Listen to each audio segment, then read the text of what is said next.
Dr. Eid Hussein will moderate the panel. Dr. Eid, welcome. Dr. Sanusi, thank you very much. Bismillah ar-Rahman ar-Rahim, wa-salatu wa-salamu ala Rasulillah.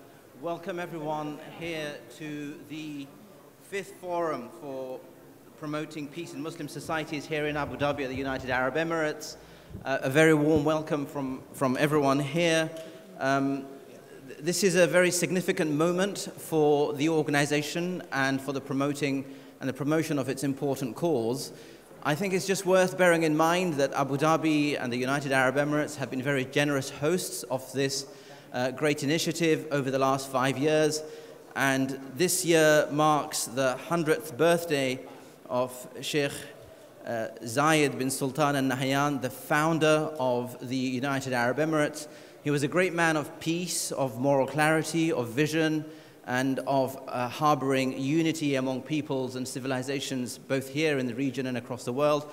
So we recognize him and his great work. I don't think there are many countries in the world which have their children and their sons and their citizens remembering the great man in the way that Abu Dhabi and the United Arab Emirates have done this entire year, dedicating this to the year of Zayed. And we recognize that the greatness of the people in the country here. Also to acknowledge Sheikh Abdullah bin Zayed Al Nahyan, the foreign minister, who's the patron of this forum. But most importantly, I think, is Sheikh Abdullah bin Bayya, who's invited us, brought us here, and the great team that's led by his son, Sidi Sheikhna bin Bayya. So we thank everyone as we begin. So the vision for the forum, but also the Alliance of Virtue, was something that came out of the genius and the great man that is Sheikh Abdullah bin Bayya, and the clarity that he brings to these issues, and the deep erudition and scholarship that he shares with us constantly year in, year out. And the most influential Muslim scholar we're blessed to have with us. So this first session today is focusing on the Alliance of Virtue, or Hilf al-Fudul, a contemporary perspective. We're delighted to welcome over 700 delegates and influencers from around the world. And unlike most others around the world, what's absolutely impressive here is that we have people from across the Abrahamic tent, and a wide open spirit of warmth and welcome and spirituality that calls us, all of us, Jewish, Muslim, Christian, and other observers of faith, to return to our spiritual core values rather than the politicization and the exploitation and the promotion of extremism and therefore violence in the name of our great faiths. So the speaking order today for our excellent speakers will be as follows. We will follow the historical trajectory. I think Sheikh Hamza was wise enough to recommend that. So our first speaker will be Rabbi Reuben Firestone, who's a Regenstein Professor of Medieval Judaism and Islam at the Hebrew Union College in Southern California. He's a scholar who's written over 100 articles and 8 books. Our second speaker will be Dr. Deborah Fikes, who's the Director of International Center for Religion and Diplomacy in the USA. She is also an Executive Director, advisor at the World Evangelical Alliance, which has over 650 million people from over 129 nations, if I'm not mistaken. And then our third speaker will be Sheikh Hamza Yusuf Hanson, who needs no introduction to this audience here. He is the Vice President of the Forum for Promoting Peace in Muslim Societies, as well as the President of Zaytuna College in the United States of America. For many of us here from the West, Sheikh Hamza's influence on bringing us back to traditional mainstream normative pluralist Islam from the woes of extremism is testament to the work that the great man has done.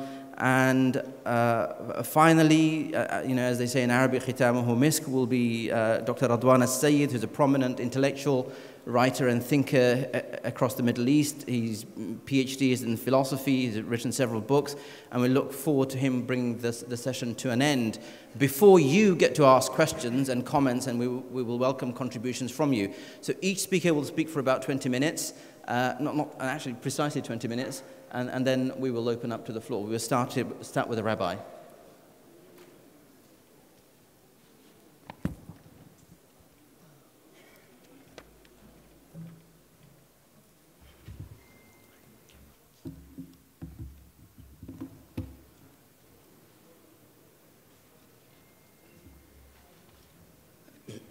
Baruch atah Adonai Eloheinu melech haolam, shehyanu v'kiyamanu v'higianu lazman hazeh. Praised are you, Lord our God, ruler of the universe, who has granted us life, sustained us, and enabled us to reach this historic moment here in Abu Dhabi for this important conference, the 5th Forum for Promoting Peace in Muslim Societies. Shalom Aleichem. Peace to you all. Sheikh Abdullah, Your Excellencies, religious leaders, academic and activist colleagues, conference organizers, attendees, and visitors, Assalamu alaikum wa rahmatullahi wa barakatuh.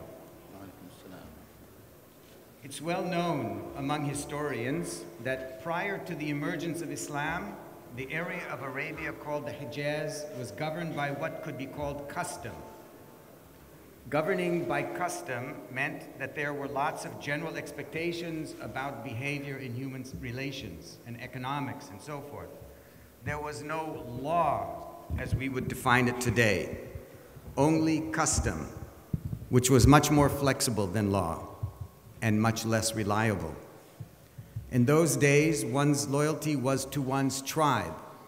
Tribal loyalty was the core of ethics. Loyalty to tribe took precedence over almost everything else. If a member of your own tribe committed a crime against a member of a different tribe, it was customary to support your tribal member at all costs, and no matter what he did. This worldview is not so different from our old American saying, famously articulated by the US Commodore Stephen Decatur in 1816 when he said, "My country, right or wrong." That means that even if my country is engaged in something unethical and immoral, I must be loyal and support it. I may not criticize the wickedness. I must go along with it because it is my country, my tribe. The period of Arabia before the birth of Islam is called Al-Jahiliyyah, the time of ignorance. It's known in Muslim legend and tradition as a period of ethical darkness. So in the time of ignorance, when one tribe came into conflict with another, war was likely to break out. If someone injured or killed a person from a different tribe, even if accidentally, members of the victim's tribe would not rest until the damage was repaid through revenge. An eye for an eye, a tooth for a tooth. That made it difficult for communities to live together, to trade with one another, even though that was so necessary for survival. To try to overcome this problem, special months were established when even acts of revenge, perhaps the most important statement of loyalty and love to one's tribe, were forbidden. These months were Al-Ashhur al-Haram, the sacred months. But even these sacred months were sometimes violated. This happened once during the period of Muhammad's youth. It resulted in a war called Harb al-Fijar, the sacrilegious war. Harb al-Fijar dragged on for years, and Muhammad's tribe of Quraysh was dragged into it because of an agreement of alliance with another tribe. This period of Al-Jahiliyyah, the time of ignorance, was a time when loyalty to tribe made a mockery of justice and dignity toward humanity in general. Finally, an attempt was made to find a solution for the problem of tribal solidarity above ethics and morals. It was called Hilf al-Fudul, the League or the Federation of the Virtuous. The goal was to establish a system of justice that transcended tribal rivalries. It was to be an agreement of mutual aid and human rights. Tribal loyalty would not trump ethics. This all occurred before Prophet Muhammad began to receive divine revelations. So the agreement was not Islamic per se. This bright light in a period of the dark Jahiliyyah later became folded into Islam. The ethical concerns upon which it was based became authorized by the revelations of the Quran and the Sunnah, the acts and behaviors of the Prophet. The Quran announces in Surah Al-Ahzab the parties, Surah 33, that loyalty must be to God who transcends tribal loyalties. Now, I hope you'll forgive the bad accent of my Arabic in what follows. Your accent is good. Ya ayyuhan nabi, attaqillaha. O Prophet, be loyal and revere God. Do not follow the unbelievers and the hypocrites. Inna Allaha kana aliman hakiman. For God is knowing and wise. Follow what is revealed to you from your Lord. Wa tawakkal ala Allah. And put your trust in God, for God is sufficient as a trustee. That is understood to mean do not make special alliances with any parties that would compromise the rule of God, because ما جعل الله لرجل من قلبين في جوفه. God has not put two hearts inside any person. The next verse is very interesting. The interpretive literature known as tafsir suggests that it relates to a particular issue of adoption in relation to an incident in the life of the Prophet, who adopted a son named Zayd. God says that adopted sons can be called by the names of their biological fathers because all are brothers under God, whatever their tribal affiliation. فَإِن لَمْ تَعْلَمُوا أَبَاءَهُمْ فَإِخْوَانُكُمْ فِي الدِّينِ وَمَوَالِيكُمْ. If you do not know their fathers, they are your brothers in religion and your charges. The purpose of these developments, it seems, was to end the problem of identity politics, the tendency of people to divide into exclusive political groups based on tribe or religion or race or social background. فَإِخْوَانُكُمْ فِي الدِّينِ. Your brothers in religion. You are all brothers and sisters now in religion. Religion will transcend tribal loyalty. From now on, we are all one great tribe of believers. This idea of a transcending tribalism is very important in Islam, as I understand it, because it means creating a universal community, the Ummah, a trans-tribal population of people who function as a super tribe, no matter one's tribal or racial or social or economic status, all are brothers in religion.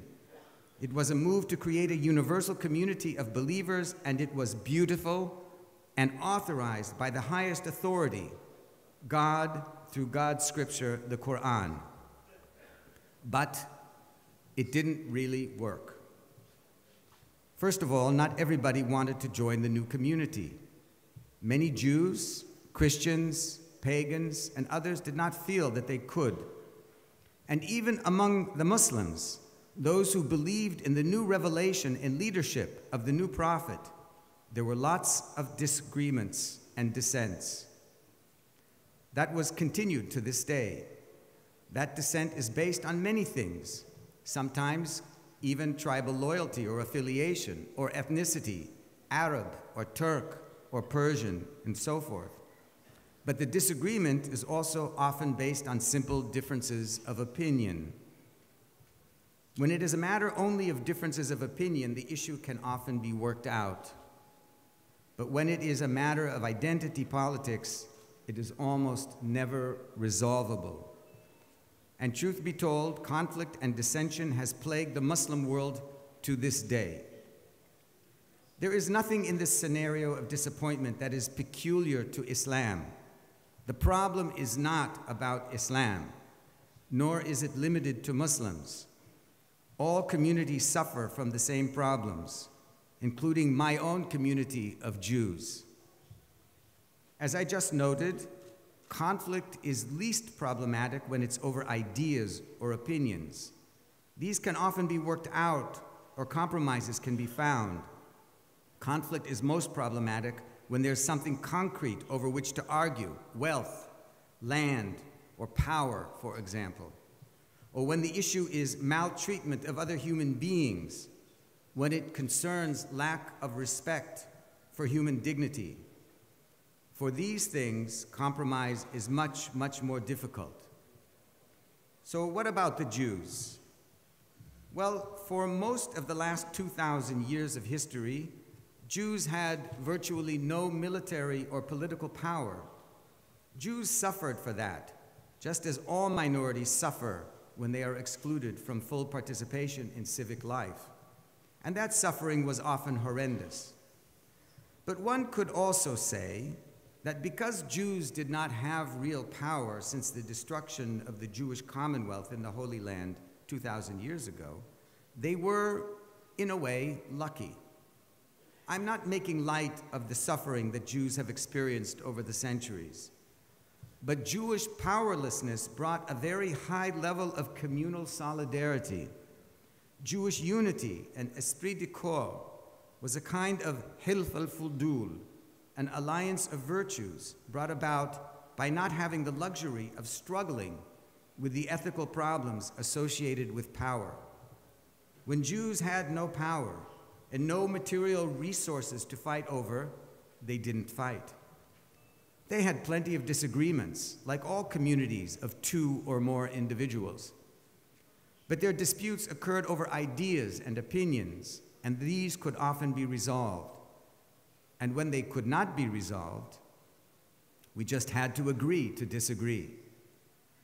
There was not much at stake, so all sides could live with the tension, and as a small minority, Jews had no choice but to live together and to support one another. But I would argue that if Jews had access to power, and if a Jewish party with a particular opinion or position could convince a king or emperor to enforce its opinion through oppression of its Jewish opponents, then you can be assured that there would have been a lot of more discord and problems among Jews, and a lot more violence. But violence was so extremely rare among Jews that one could argue that it was virtually non-existent. Jews suffered as a persecuted minority, but they were blessed with a high level of solidarity. This has changed in the last century or so as Jews have succeeded in gaining political and military power. The level of discord and fighting among Jews has increased accordingly and has become more self-destructive. When the stakes are high, fighting over them becomes much more than academic. It can become extremely violent. Pre-modern Jews had a relatively high level of solidarity when compared with many other communities, but that solidarity came in part because Jews could not interact freely with non-Jews in an open environment of intellectual and commercial exchange. This is the problem. How do we negotiate effectively beyond our tribal boundaries? How do we advocate for our own communities in a just way? And how do we care for those of our human brethren who are not part of our communities? And most important, how can we share the limited resources that God has bestowed upon us in our lives on this earth?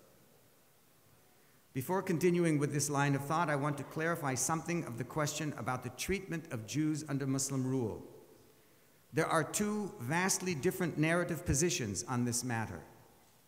One argues that Muslims treated Jews extremely well, that Jewish life in the Muslim world was a golden age where Jews were protected and treated with dignity and respect, where they interacted freely with their Muslim neighbors and produced great works of Jewish literature, legal thought, philosophy, and science. The other narrative argues that Jews were treated very badly, that they were persecuted, humiliated, massacred, and even expelled from Muslim lands. These two narratives are at polar extremes of the scale. Which one is correct and which one is not correct? The honest answer to the question is, as one might expect from real life, neither is correct. Or one could say that the answer is both are correct. The truth of the matter is that there were periods and places where Jews thrived and lived well under Muslim rule, and there were periods and places where Jews suffered all of the indignities that I just mentioned. Under both the best and the worst scenarios, Jews had rights under Muslim law, but these were not equal rights. Jews were protected by the state. but they were not free to express themselves completely freely. The position of Jews under Islam was better than under Christendom, under the Christian world, by the High Middle Ages, when Jews had virtually no rights, nor were they protected by the state under Christianity. So, relatively speaking, the status of Jews was better overall under Muslim rule than under Christian rule. But such a status is not something that Jews or anyone else would aspire to today. The fact is, historically, vulnerable minorities of any kind have always suffered in societies where the rights of minorities are not protected by law. And very rarely have the rights of minorities been truly protected by law, and that law of protection truly enforced. Most minorities lose their minority status over time, either because they assimilate to the majority, or the minority migrates to otherwise find a place where they can become a majority. Jews over history did neither. They remained a minority for thousands of years in countless locations throughout the world. But today, things are different. Today, in only one small location in this big world, in Israel, Palestine, Jews have become a majority population and they have gained power. And not surprisingly, we, have naturally engaged in the same kinds of unethical behaviors against others from which we Jews have suffered as a minority ourselves. And such oppression has been directed not only toward non-Jews, but also against Jewish minorities that differ from those in power. There is no diabolical suggestion here. It is simply a statement of fact, an unfortunate reality of human cruelty that is not limited to Jews or to Muslims or Christians or Hindus, but an equal opportunity for all people in power. As I observed a moment ago, the human predicament is not a Muslim problem, and it's not a Jewish problem, it's a human problem. No human community with true power, religious or otherwise, has been particularly enlightened in its treatment of those with whom it disagrees. Not only those of other religions, but also those practicing different expressions of its own religion. That is why Hilf al-Fudul is so intriguing. The alliance of virtues is not Islamic, and it is not un-Islamic. Its notion of solidarity transcends religion as well as tribal affiliation. It seems to have been intended to transcend all identity politics in the region in order to protect the normal social, economic, and human relations that people need in order to survive. The Hilf al-Fudul expresses a universalist ideal. It set a powerful new direction in its own time, but it was not completely universalist. The Hilf al-Fudul is grounded in a shared cultural paradigm of Arabness. I think one would call it uruba in Arabic. It could be implemented because all the parties to it could agree upon its basic cultural assumptions about relationships and honor and the need to trade. Here is the beauty, but also the problem of Hilf al-Fudul. Agreements must be culturally acceptable to those who would join them. If they are not, then people will not agree and will not join. But cultural acceptability is culturally specific. It may seem obvious to the people who offer the agreement, but the language and the structure, the tone and the sponsorship is often off-putting to other parties. One example of the problem is the International Declaration of Human Rights. This was rejected by Saudi Arabia in 1948 as violating aspects of Sharia. Others criticized it as a Western document that was insensitive to non-Western culture, or criticized it as Judeo-Christian in its essential nature and thus in conflict with Muslim or other religious traditions and sensibilities. I imagine that Hilf al-Fudul would be rejected by some because it derives from Arabian culture. Some communities would not relate to it culturally, but that is not necessarily a problem from the perspective of the Muntada, the Forum for Promoting Peace in Muslim Societies. And yet, even in some Muslim societies today, uruba must be felt as culturally oppressive. That is because Arab culture and literature are seen by many Muslims as unfair or elitist and even imperialist, a cultural imposition on a religion that should transcend cultural particularism. Perhaps the goal should be a series of alliances, each true to the language and cultural sensibilities of its own community, joined together through common agreement. The Hilf al-Fudul is an important document and quite remarkable symbolically. It is proffered to the world by a religious Muslim organization that seeks to reach out to all people equally, Muslim and non-Muslim, in an alliance of virtue. It is also remarkable practically, as its foundation is absolute equality between all parties. It is couched not in the usual bland and often off-putting United Nations idiom, but in an Arabian and even Muslim idiom that feels personal and authentic to Muslims. It's an effort that is worth investing in for many reasons. It's positive and welcoming. It's a Muslim gesture in a time when many non-Muslims are anxious and afraid of Islam. It is an initiative coming from the Muslim world that is not defensive, but rather welcoming. This gesture can help to break down the negativity of many non-Muslims toward Muslims. There is more to say, but time has run out. Hilf al-Fudul should be developed into a fully developed joint program that is disseminated both in the Muslim and the larger world. Its values should be taught in schools, and its ideals promoted through civil society and governments. This will certainly not be an easy task, but one of the best-known statements of Jewish wisdom in my world is from Mishnah Avot. Lo alecha amlacha ligmor velo ata ben chorin libatel mimenu. You are not required to complete the task, but neither are you free to give up or to cease from doing it. The Forum has not given up. Sheikh Abdullah and all those who work with him in the Forum and elsewhere are engaging in the task of moving beyond identity politics toward a world in which people can learn to respect differences while remaining and maintaining solidarity. That means sharing power. It also means sharing wealth, and it means sharing dignity. I applaud your efforts and investment in this remarkable endeavor. Thank you.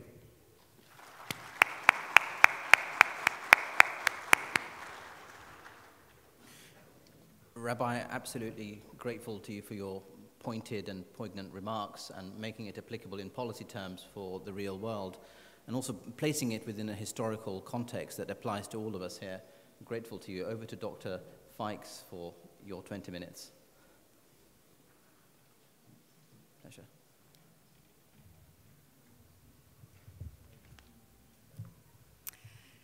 It is such an honor to be here with you today, and I want to thank Sheikh Ben Baya for inviting me. He was very gracious to do so. As I said when I spoke at the Washington, D.C. Alliance for Virtue in February, earlier this year, I am not a scholar and I am not ordained clergy, but I think I represent a very important demographic that the Islamic world needs to connect with and to tell us more about who you are and your history. I had been hearing for quite some time from Reverend Bob Roberts about the Peace Caravan and traveling here, the relationships he was building. And so when I went to the Washington, D.C. Alliance for Virtue meeting, I spoke about how it touched me to see brotherhood. I even quoted from an American patriotic hymn called America the Beautiful, and the stanza says, God crowned thy good with brotherhood from sea to shining sea. And I shared emotional thoughts of how I was troubled about how in my own country I did not see brotherhood as I wished to see it. And that's a reflection of what's happening around the world. We are all brothers and sisters. We are all God's children. And my journey has been very unique. I never thought that I would be doing what I'm doing today. I stepped up and filled a gap when I saw no one was doing something that needed to be done. I was a public school teacher, a stay-at-home mom. I lived in Midland, Texas. And when President George W. Bush was elected president, I went to the local churches and I said, you have a voice. People will listen to you. I want you to use that voice for good.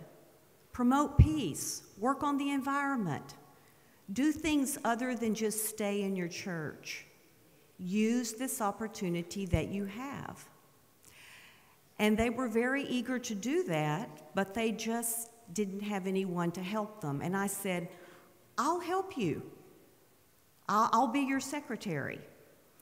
And that's essentially what I did, was just keep them informed on opportunities to speak out and set up appointments for them to go to Washington and meet with congressmen and think tanks and other religious leaders. And from that, I decided I need some legal training. So I went back and got a law degree, and then I was very, very fortunate. Oxford University has a program, a 2-year graduate degree in international law that specializes in human rights, humanitarian law, and the law of armed conflict. And I was accepted to that program and finished almost 10 years ago. Now I volunteer my time, and I help nonprofits that have consultative status at the United Nations in New York. I live in Dallas and commute to New York. One of those organizations is the World Evangelical Alliance. And I learned so much about the world as I traveled and met with evangelicals from around the world. What I found was surprising to me. I did not know what I did not know. And I think this is true for many Americans, particularly for American evangelicals. America is a relatively new country. We don't connect with neighboring countries that we have to know a lot of history. And we just, sometimes it's frustrating to say, but I think we create a lot of the dilemmas for ourselves because we are so independently minded, and that's a good quality. It's made our nation great in many ways. But it also can create problems. And evangelicals from other countries have very different views than American evangelicals. I'm quoted often in environmental circles because I say that environmental issues, climate change, is not controversial in really any other country among evangelicals. It's only in the US. And I think that this is true for other issues as well, including understanding Islam. That's why I think what you're doing today is so important. What Sheikh bin Baya has already done with the Peace Caravan, with the meeting in Washington, D.C., Americans are becoming better educated, particularly the conservative evangelical demographic, which is so important. They mobilize their churches, they vote, and they are very influential. And I will tell you, they are very good people. They have hearts of gold. When you do surveys of how giving is done, and you see a graph in the Bible Belt of the United States, the South, people in those areas, particularly evangelical Christians, give so much money to help the poor in our country and other countries alike.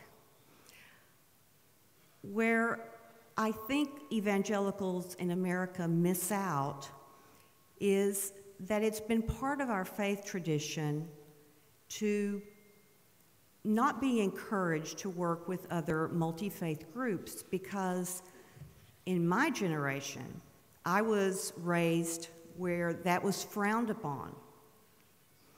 It was as if you were denying your own faith tradition, your own distinctives. And I remember when Dr. Bill Vinley with Religions for Peace asked me to be a part of their leadership. He said, "Deborah, you do not leave your faith distinctives at the door. You bring them with you to the table. That's what makes Religions for Peace the powerful tool that it is for good." And he's exactly right.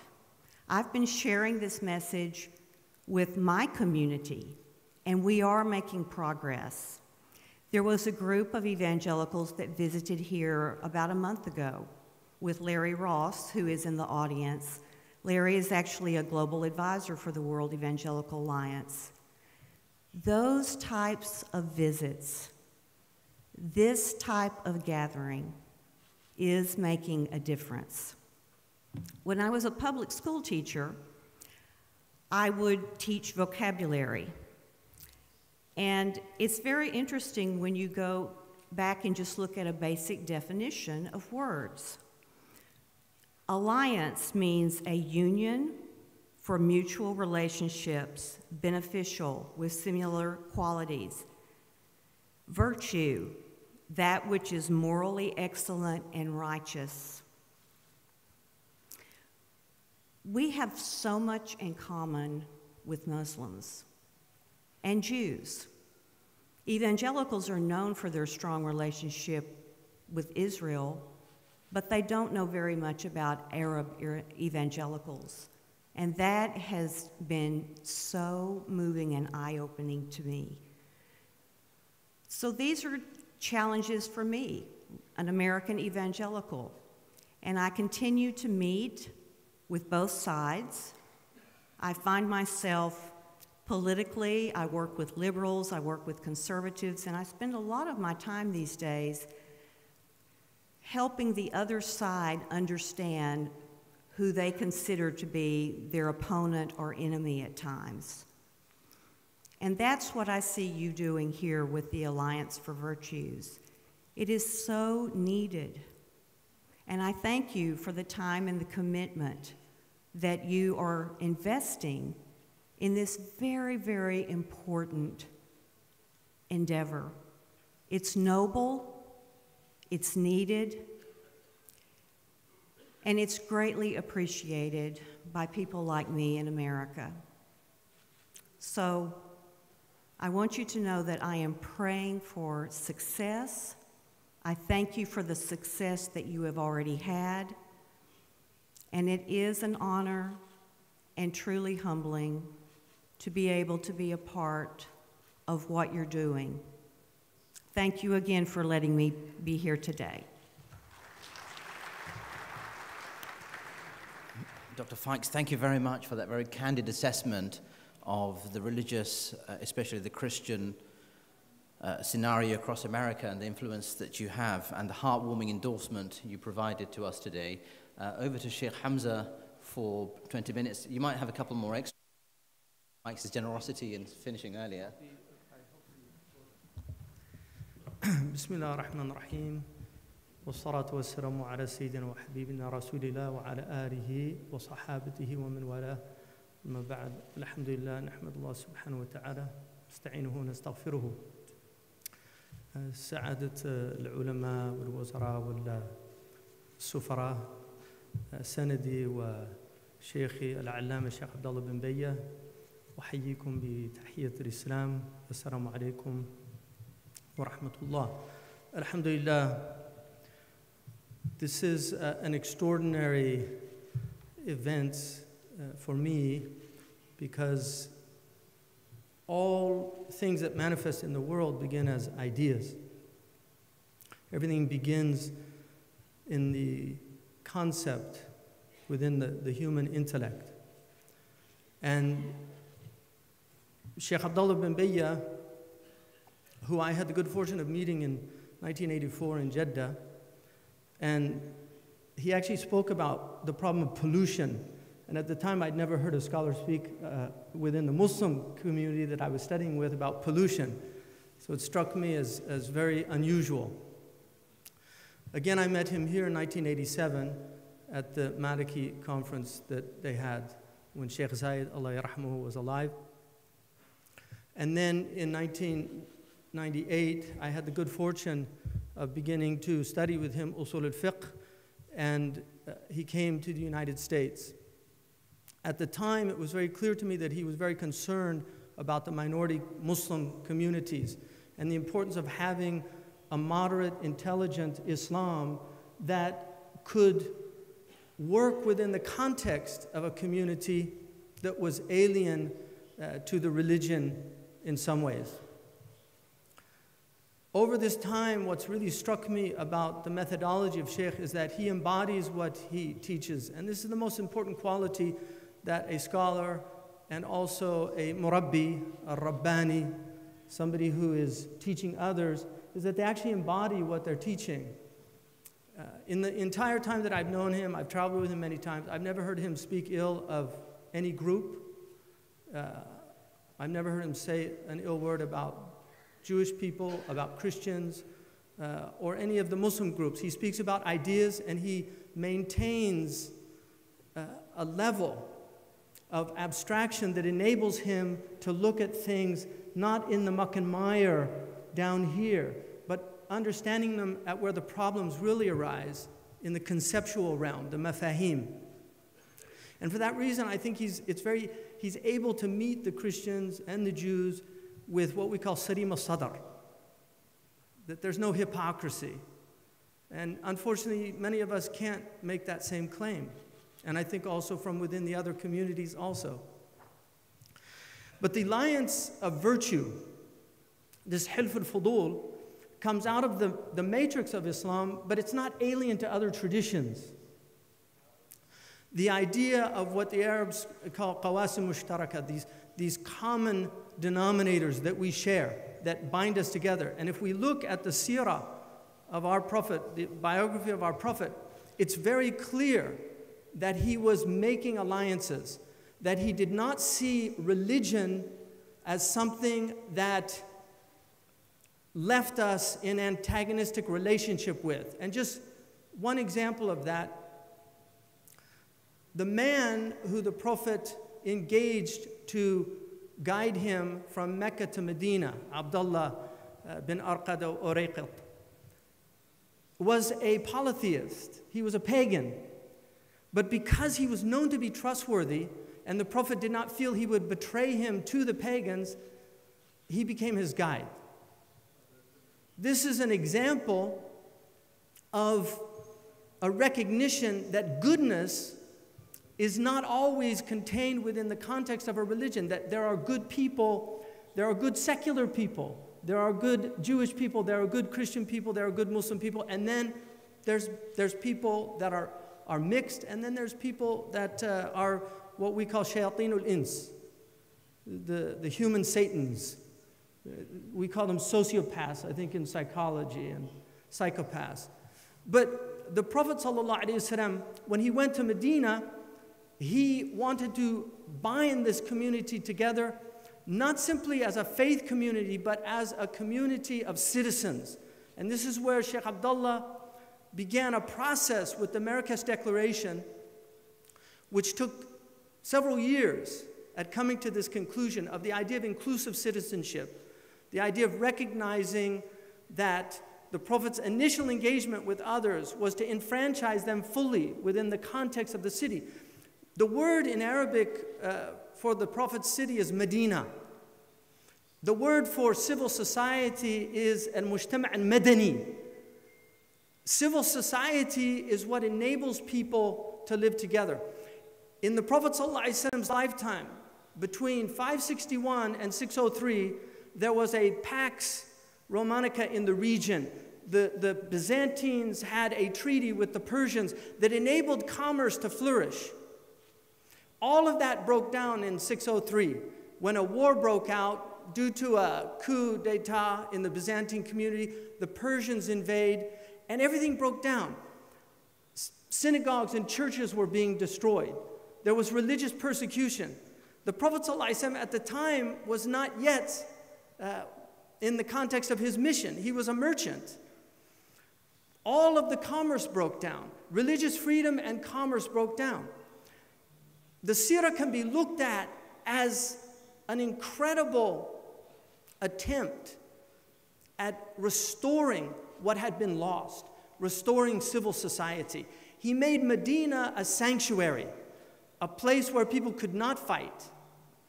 In our narrative in Islam, we have a narrative like the Jews and the Christians have a narrative. In our narrative, Adam and Hawa, Adam and Eve are expelled from paradise, which is called Darus Salam, the abode of peace. And this is what human beings want to get back to. In fact, the Quran says, تَحِيَّتُهُمْ يَوْمِ يَلْقَوْنَهُ salam, that the greeting that they have when they return to their Lord, the good people that have done the work in this world, is peace. In the 36th chapter, سَلَامٌ قَوْلٌ مِّن رَبِّ الرَّحِيمِ, peace is a word from a merciful Lord. That this is what we're being called to. When in the narrative in the 7th chapter of the Quran, Surah Al-A'raf, when Allah subhanahu wa ta'ala gives this narrative of the expulsion of Adam and Eve, it says, قَالَ اهْبِطُوا بَعْضُكُمْ لِبَعْضٍ عَدُوٌّ, go down and some of you now have animosity with others. In other words, the Darus Salam was lost and we enter into a abode of strife and conflict because of our fall. But then, a few verses later, Allah subhanahu wa ta'ala says that when the messengers from you come to you, إِمَّا يَأْتِيَنَّكُمْ رُسُلٌ مِّنْكُمْ يَقُصُّونَ عَلَيْكُمْ آيَاتِي فَمِنِ اتَّقَى وَأَصْلَحَ, those who have piety, those who are dutifully pious towards the Lord and spread islah, spread peace. لَا خَوْفٌ عَلَيْهِمْ وَلَا هُمْ يَحْزَنُونَ, these people will have no fear of the future and no grief over the past. This is the path of this faith. This was the path of the Prophet ﷺ, who was constantly reconciling. When Yom Bu'ath, which was a day that the Aus and the Khazraj in Medina celebrated, and one of the enemies of Islam that did not want to see Islam spread, sent a poet in to recite the verses that they used to recite, and the Aus and the Khazraj were about to fight. When the Prophet heard this, he immediately went and reminded them of the blessing of peace. They began to cry and then they embraced one another. If you don't have sages amongst us, war breaks out very easily. If you don't have the people, the muslihun, to come into these environments where there's strife and misunderstanding, then war breaks out, and war is the worst thing that can happen to a society. And you can ask so many of these cultures now and societies that have been ravaged and destroyed by war. And this is why at the foundation of the work of the forum, the work of Sheikh Abdullah bin Bayya, the work that we are fortunate to be engaged in, it's based on the khutbah of the Prophet ﷺ, which according to some is the very first message that he gave in Medina, which in essence summarizes his teaching. The first thing he said was, Afshu salam, spread peace. Because if you don't have peace and security, you can't worship God and you can't trade with one another. Afshu salam wa at'imu ta'am. You have to take care of the physical needs of people. When you have poor people in hunger, you have to think of them.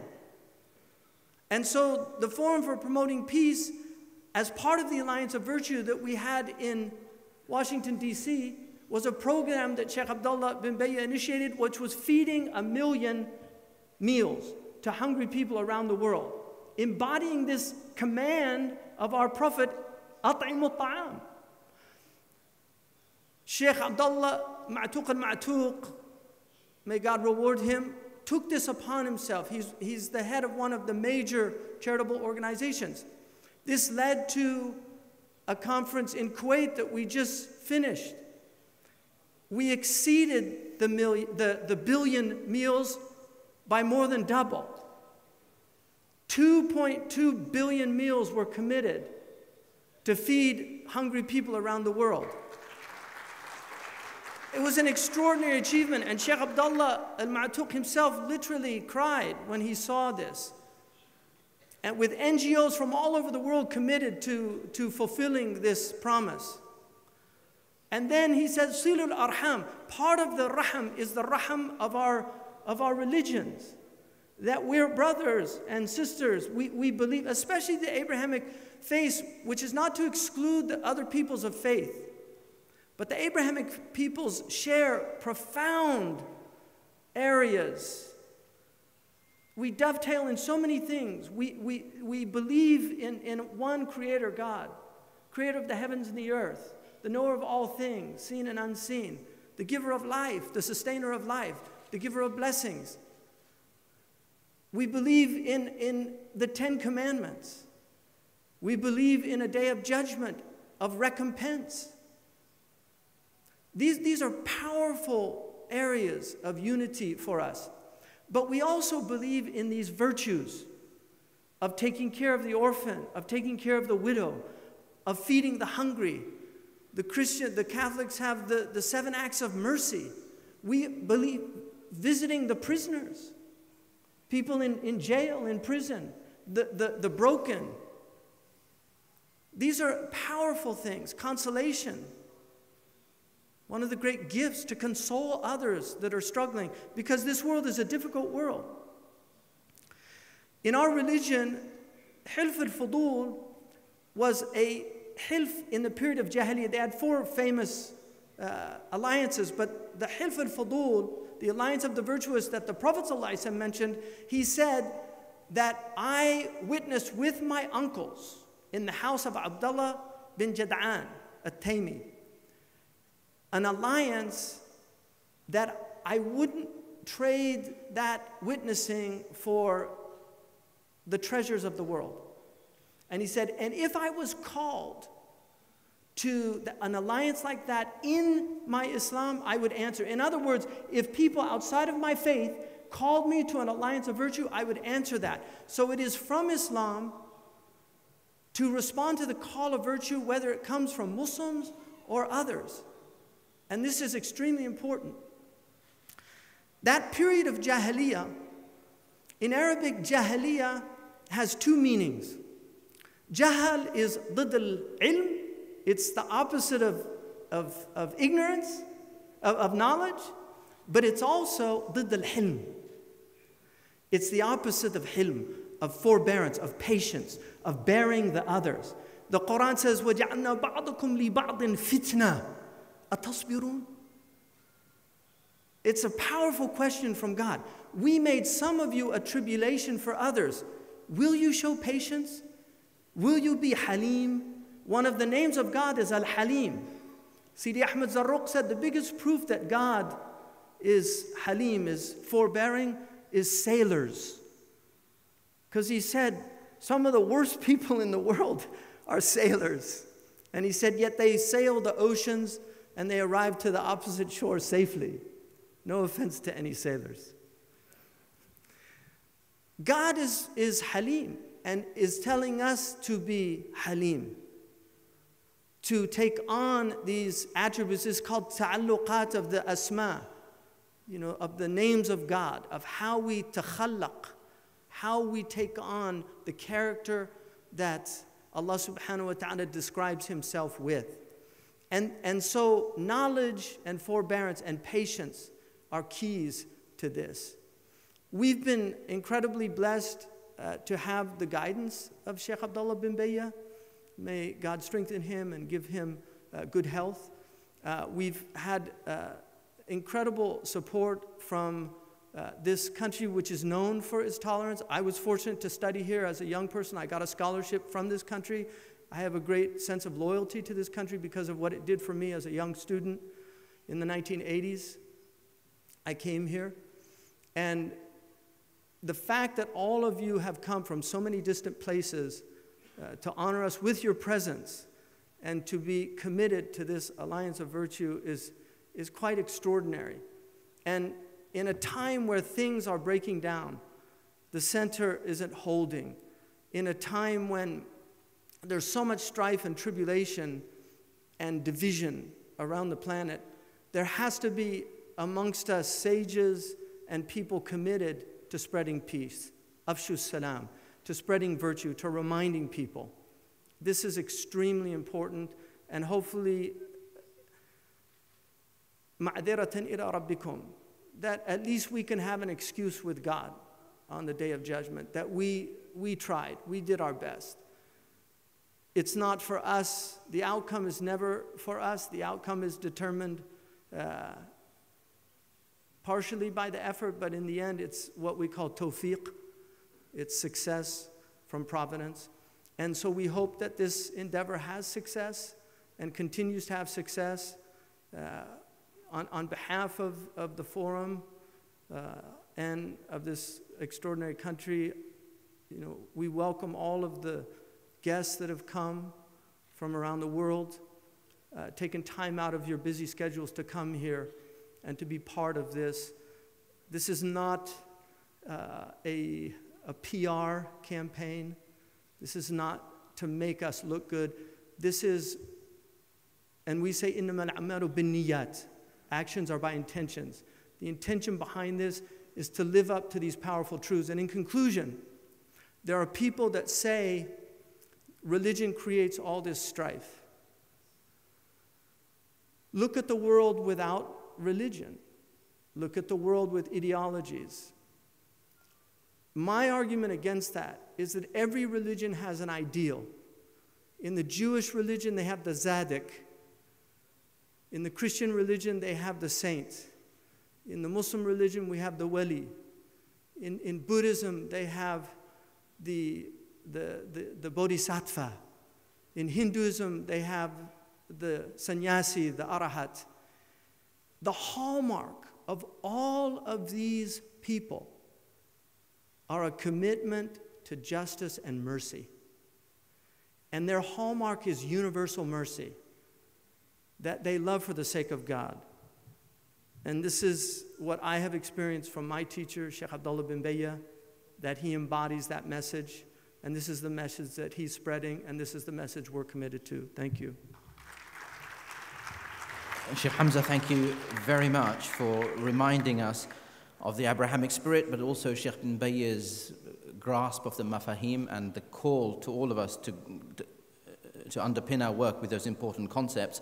And also, God bless you for reminding us over and over again about the prophetic spirit and literally acting on that spirit in the migration from Mecca to Medina and the Prophet's sermon there, that again underpins the work that the Forum does and Sheikh bin Bayya and you lead.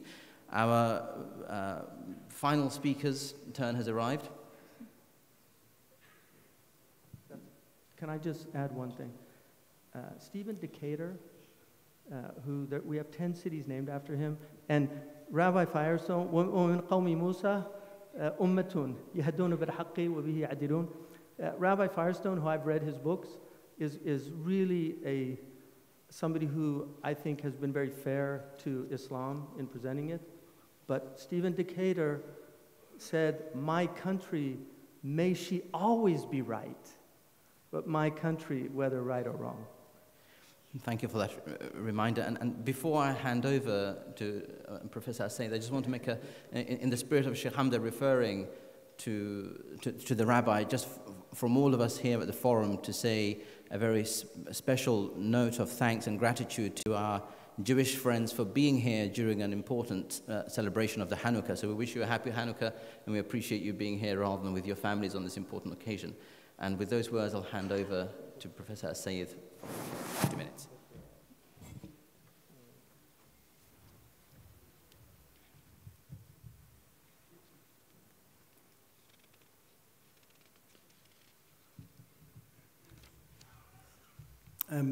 محاضرتي عنوانها نحو حلف فضول جديد، سلامة الأديان والأوطان وسلام العالم. بدأتها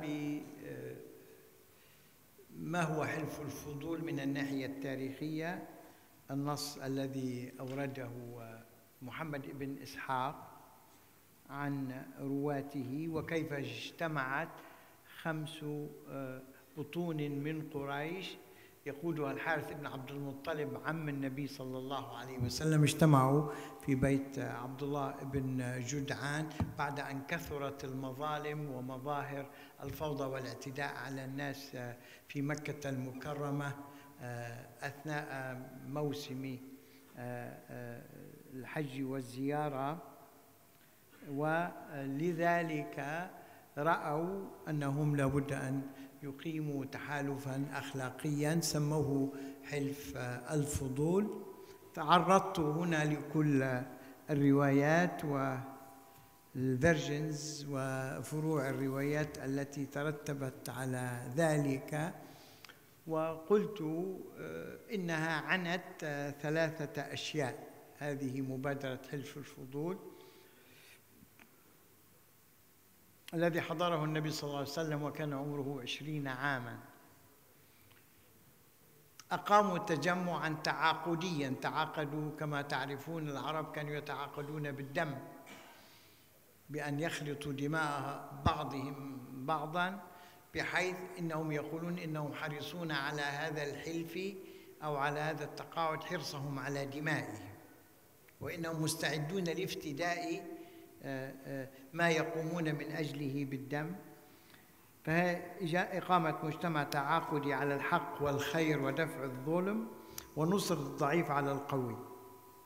الأمر الثاني إعطاء هذا التنظيم طابعاً يمتزج فيه الحق أو الخير أو الأخلاق بما يشبه السنة أو العرف، يعني أنهم أنتجوا حلفاً جديداً، نوعاً جديد من أنواع التعاقد، غير التحالفات القبلية عندما تحصل انقسامات بداخل القبيلة، وقد كانت كثيرة في قريش، فإنهم أنتجوا سنة جديدة جعلوها سنة، صاروا يتنافسون. يعني حتى أيام الدولة الأموية كان عبد الملك بن مروان يقول لبطون قريش، ويأسف جداً أنهم لم يشاركوا في تحالف الفضول، فقط 5 بطون من 12 بطناً من قريش شاركت في هذا التحالف، يعني سنوا سنة جديدة للحق والخير. والأمر الثالث اعتبار هذا التعاقد والتعاهد نموذجاً أولياً يمكن الاستئناس بسنته في رعاية المصالح العامة وأخلاق المسؤولية في الوقت ذاته. يعني العرب كان عندهم المثل الأعلى للأخلاق هو أخلاق المروءة، وهذه تتجاوز أخلاق المروءة، لأن المروءة تعني الانضباط بشكل أساسي، عدم ارتكاب أعمال جهل. هؤلاء لا ينضبطون فقط ولكنهم يكافحون الجهل ويعملون الخير. هذان الأمران حصلا في مكة.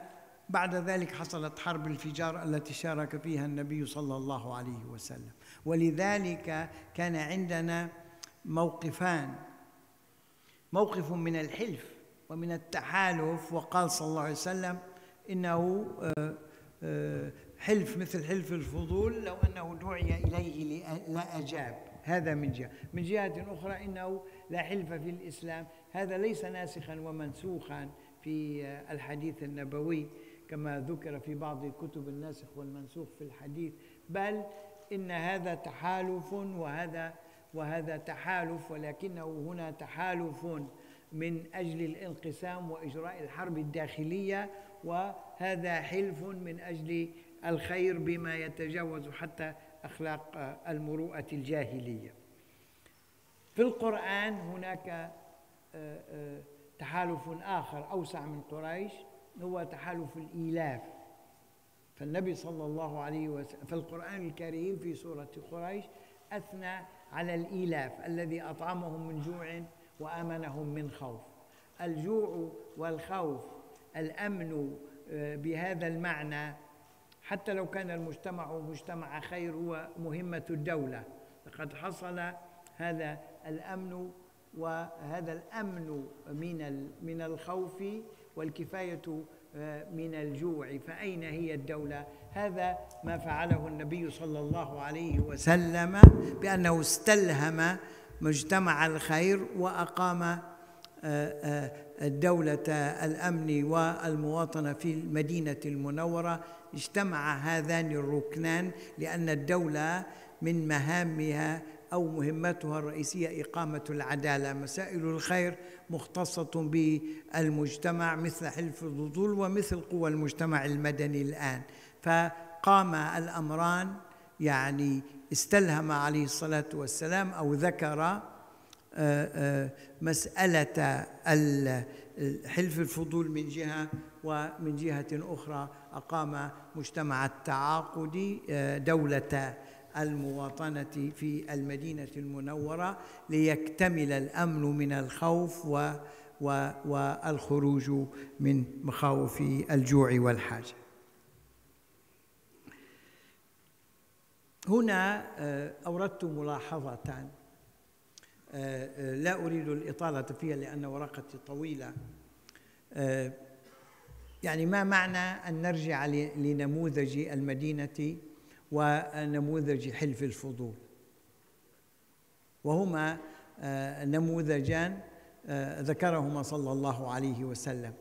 عندنا مصطلح ساء استعماله في السنوات الأخيرة في العقدين الماضيين إساءات كبيرة، مسألة قصة التأصيل.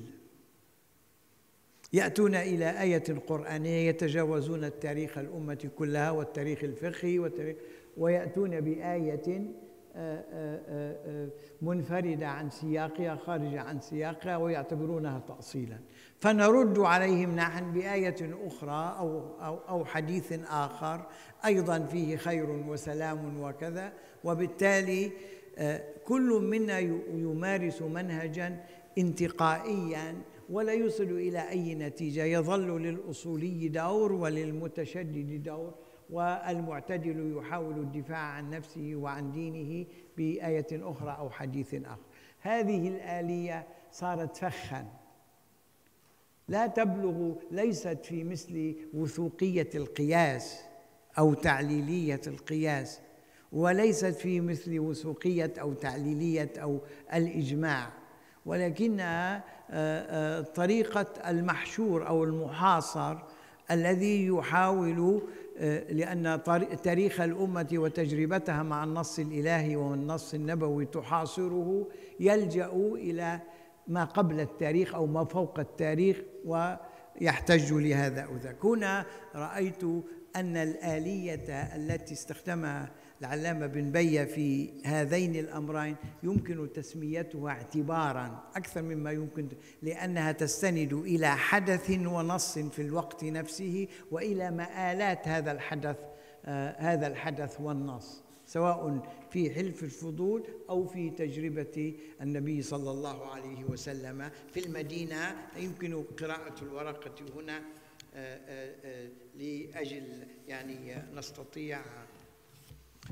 ما هي الضرورات العودة الآن إلى مسألة مجتمع الخير وإلى مسألة الدولة الوطنية، دولة المواطنة والحكم الصالح؟ لماذا؟ هذا أمر بديهي كان عندنا طوال تاريخنا، ساعة نخطئ وساعة نصيب، ولكنهما مثالان نموذجيان كنا على وعي بهما في كل فترات تاريخنا. هناك ظروف أدت إلى الإساءة إلى هذين النموذجين على مستوى المجتمع ومستوى الدولة، وهناك ضرورات تؤدي إلى التأكيد على هذين النموذجين بأبعادهما المستقبلية. ذكرت هنا الظروف. واحد، الظروف التي تدفع باتجاه هذا الأمر، هذا الاعتبار بهذين النموذجين، وليس العودة إليهما بل أيضا استخدامهما فيما نحن بسبيله في مستقبلنا. الأمر الأول هو ما يسمى بعودة الدين. عاد الدين وبدأ الباحثون الغربيون يذكرونه منذ يذكرون هذه الموجات الإنجيلية في عودة الدين في السبعينات من القرن الماضي. وعندما وعى بعض الدارسين عندنا بهذا الموضوع صاروا يسمونهم الصحوات، وتعني إقبال جماهير كبيرة على اللباس والهيئة والعبادات، هذا من جهة. ومن جهة أخرى أنه زيادة الاهتمام من جانب جماعات عودة الدين في المجتمعات الغربية والأسيوية، ومن جانبنا زيادة أن هذه الأغراض التدينية ليست أغراضاً بحتة تعبدية أو مظاهرية، أيضاً يميلون كثيراً للتدخل في الشأن العام، وبالتالي يتسببون، وهي ظاهرة معقدة، يتسببون في إثارة نزاعات دينية ما كانت معروفة عن المرحلة الماضية، مرحلة ما قبل 40 أو 50 عاماً. فهذه هي المسألة. وعندنا تسببت ظاهرة عودة الدين من جهة أنها اعتبرت صحوة عظيمة، مع أنها لم تأتي بعد غفلة، بس على كل حال هكذا سميت. ومن جهة أخرى أنها أدت إلى مشكلات ذات طبيعة دينية ومشكلات مع الدول الوطنية في العالمين العربي والإسلامي. ما سبب هذه الظاهرة عندنا بالذات؟ أنا اعتبرت هذه الظاهرة ظاهرة عودة الدين من أسباب قوتها عندنا واستيلاء حركات إسلامية سياسية عليها، سببها فشل ما نسميه عمليات التجديد الديني عندنا. ذكرت منها هنا 6 حركات قامت في أواخر القرن 19 والقرن 20، كلها تحاول التجديد الديني والإصلاح الديني، لأن عيشنا نحن المسلمين له ركنان: فقه العيش وترتيباته، وفقه الدين الذي يتلائم ويضبط فقه العيش.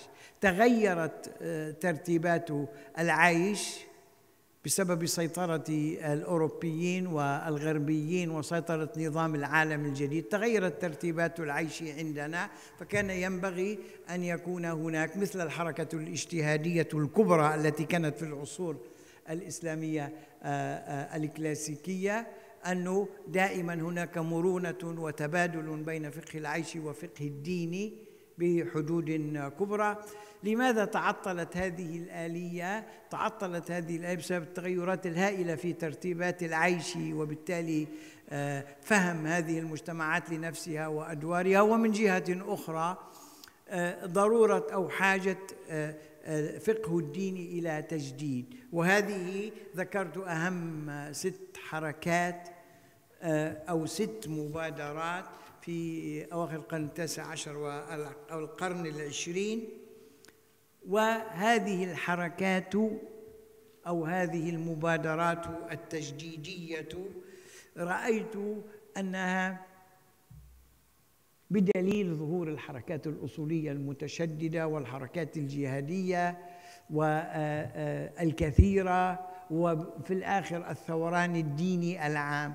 معنى ذلك أن حركات التجديد هذه لم تنجح النجاح الذي يجعل تظل الثقة متبادلة بين فقه الدين وفقه العيش أو وترتيبات العيش، ويظل هذا التلاؤم سائدا.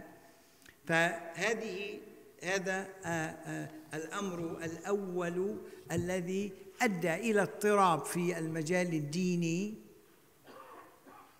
وإلى اضطراب بالتالي بسبب التدخلات الأجنبية التي سأذكرها، وبسبب تدخلات الحركات الدينية الجديدة السياسية في شأن الدولة أيضا بفهمها الجديد للدين. صار هذا الاضطراب الذي استدعته حركة عودة الدين دون قدرة من علمائنا ومؤسساتنا ومجتهدين على إحداث تلاؤم من نوع معين بين هذه المتغيرات وبين استمرار التجديد في فقه الدين كما ينبغي أن يكون. المسألة الثانية التي تجعل استعادة السكينة في الدين ضرورية ودولة المواطنة والوطنية والحكم الصالح ضرورية أيضا جدا لنا أكثر من كل الأمم الأخرى هو المشكلات التي حدثت لدولنا الوطنية الجديدة أو الدول التي قامت بعد الحرب العالمية الأولى والتحرر التدريجي من حركات الاستعمار. صارت هناك مشكلات كبرى. دولنا الوطنية كانت ذات شعبية كبرى عندما قامت، لأنها كانت دول تحرر من الاستعمار ونضال من أجل الاستقلال. ثم حدثت تطورات بعد الحرب الثانية بالذات وظهور مشكلة كبرى لم تستطع الدولة الوطنية حلها، فارتفع شأن هذه الحركات الدينية الإسلامية أو حركات التشدد، بحيث تسببت في ضعف الدولة الوطنية، بالإضافة إلى المشكلات التي كانت تعانيها الدولة الوطنية نفسها. تأتي في العامل الثالث الذي يعمل التجديد الديني الكبير الذي تحاول حركة منتدى تعزيز السلم والمؤسسات الدينية الإسلامية الأخرى تعمل عليه لاستعادة السكينة في الدين ولتقوية دولة المواطنة والحكم الصالح، هو الأوضاع الاستراتيجية والتهديد للأوطان والأديان الآتية من جانب النظام الدولي ومن جانب الصراعات الإقليمية التي تقوم بها دول إقليمية في داخل العالم الإسلامي، تقوم بها إما لصالح مطامع ومطامع استراتيجية وإما عملاً مع هذه الدول الكبرى. وهذه طالت يعني في 40-50 سنة مما يسمى الحرب الباردة. كتبت كتب عن الحرب الباردة العربية، بمعنى أن هذان القطبان الكبيران كان بعض العرب والمسلمين يتحالفوا مع هذا الطرف وبعض مع الطرف الآخر، فدخلت الحرب الباردة على مجالنا العربي ومجالنا الإسلامي، ثم ساء الوضع أكثر وصارت هناك حروب هائلة تعرفونها في المنطقة. ما علاقة هذا كله بسلام العالم؟ استعادة السكينة في الدين وتجديد الدولة الوطنية، تجديد تجربة الدولة الوطنية، تجديد التجربة الدينية لاستعادة السكينة في الدين، واستعادة التجربة الأولى للدولة الوطنية دولة المواطنة والحكم الصالح. هذان الأمران يسهمان إسهاما كبيرا في استعادة أو في إحلال السلام في العالم، لأن الإسلام الآن معتبر مشكلة عالمية ليس بسبب العنف فقط بل بسبب كثرة المسلمين. الناس يخافون منا، ونحن لا نريد أن نخاف من العالم ولا نريد أن نخيف، بل نريد المشاركة فيه. هذان الأمران ضروريان من أجل سلامنا وسلام العالم، أن تعود عندنا دول وطنية، دول مواطنة وحكم صالح من جهة، وسكينة دينية. لا يبحث الشبان عن دولة موهومة اسمها الدولة الإسلامية أو غير الدولة الإسلامية، عندهم دولة حكم صالح يستطيعون وعندهم فرص فيها وعندهم مشاركة. وهذان الأمران إذا اقترنا السكينة الدينية بالدولة الوطنية الصالحة نحن نسهم، وليس فقط لا نجنب العالم مشكلاتنا، بل نحن نسهم إسهاما إيجابيا وقويا في سلام العالم وفي تقدمه وأمنه. لذلك ومن أجل ذلك استوحيت من هاتين التجربتين اللتين جمعهما العلامة بن بيوة والمؤسسات الدينية الأخرى مثل الأزهر. تحدثوا فيهما في ال5 أو 6 سنوات الماضية كثيرا. رأيت أن فقه الدين والتجديد الديني ما عاد يفيد الترقيع، بمعنى كلما حصلت عندنا مشكلة نكافح التطرف بهذه الطريقة، نؤصل بالطريقة كذا، والمشكلات تعاظمت، وعندنا هاتان المحاولتان. سأنهي في دقيقة. فاقترحت سردية جديدة، ناراتيف جديدة تأتي في كخلاصة أو كنتيجة لهاتان المبادرتان، مبادرة دولة المواطنة ومبادرة السكينة الدينية، سكينة مجتمع الخير.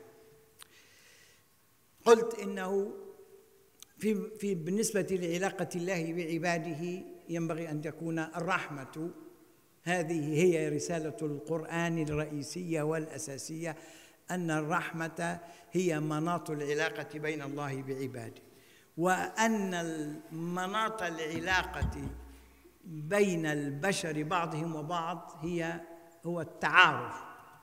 وهاتان مقولتان قرآنيتان، مقولة الرحمة ومقولة التعارف. والمقولة الثالثة والتي تؤدي إلى إحقاق ذلك فيما بيننا وفي العالم هي ما اعتبره الفقهاء يقينيات ضرورية، وهي ما تسمى بمقاصد الشريعة. لذلك أعتبر أن هناك تصوراً ينبغي أن نعمل عليه كما عملنا في السنوات الماضية في منتدى تعزيز السلم وفي مشيخة الأزهر، أن نعمل في السنوات المقبلة على هذا الأمر. أمر هذه النموذجية التي اقترحها علينا رسول الله صلى الله عليه وسلم وطبقها، وهذه المقولات القرآنية التي تظلل هذين النموذجين، مقولة الرحمة ومقولة التعارف ومقولة مقاصد الشريعة. والسلام عليكم. Professor Sayyid, thank you very much for that thoughtful intervention on history, etymology, but also scholarly and juristic application of the Alliance of Virtue. We're just 30 seconds from finishing, so I would encourage all of us to go for a short coffee break. Our next session starts in about 15 minutes. I apologize for not having an opportunity for Q&A at this point, but we will have in the forthcoming proceedings. I'd encourage you all to be active on social media. Follow Sheikh Abdullah bin Bayya, follow the forum, tweet, retweet, engage across Facebook, Instagram, and everything else. Once again, a very warm welcome to all of you, and we look forward to interacting with all of you during the course of the next couple of days. Thank you very much. And a round of applause for our speakers, please.